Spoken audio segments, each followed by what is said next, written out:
আসসালামু আলাইকুম বন্ধুরা, আবার নতুন একটি ব্লগ নিয়ে চলে আসলাম। শুক্রবার মানেই হচ্ছে ছুটির দিন, শুক্রবার মানে হচ্ছে আমাদের বেড়াতে। সো এই ব্লগটা দিতে অনেক দেরি হয়ে গিয়েছে। যাই হোক, আমরা বাচ্চাদেরকে নিয়ে ঘুরতে গিয়েছিলাম একটা জায়গায়।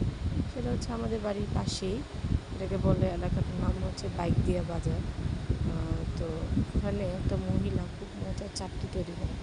আর হচ্ছে পাশে অনেক ঝিল ছিল, ঝিলের মতোই মানে পানি ভরা। পরিবেশটা খুবই সুন্দর ছিল, গ্রাম্য পরিবেশ, আর দেখতে খুবই ভালো, আর হচ্ছে মনোরম পরিবেশ। যাই হোক, বাচ্চাদেরকে নিয়ে ঘোরার জন্য একটা ভালোই প্লেস ছিল এটা। চলে আসবেন, আমরা সবাই মিলে গিয়েছিলাম বাচ্চাদেরকে নিয়ে। আজকে আর নিজের ভিডিওটা করা ভুলে করে ফেলেছি। আর এই হচ্ছে আমার মেয়ে, সে যে পাশে বসা একটা মেয়ে, ও খুব মজা করে চাপটি খাচ্ছিল। আমার মেয়ে ওর দিকে অনেকক্ষণ তাকিয়েছিল। যাই হোক, ফাইনালি ওকে একটা চাপটি দেওয়া হয়। প্রথম চাপটিটাই ও খেয়েছিল। চাপটিটা আসলে অনেক মজা ছিল, খুব মজা করে খেয়েছে, আর ওর কাছে আসলে অনেক ভালো লেগেছে। আর আমার ছেলে তো ছেলে, ও শুধু বসে বসে তাকিয়ে তাকিয়ে দেখলো।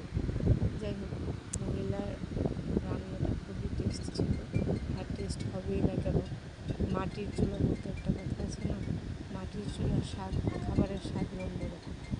যাই হোক, চলে যাবেন একদিন খাওয়ার জন্য। দেন আমরা খাওয়া দাওয়া শেষ করে গিয়েছিলাম মালাই চা খেতে। এত টেস্টি চা মনে হয় লাইফে আর কখনো খাইনি।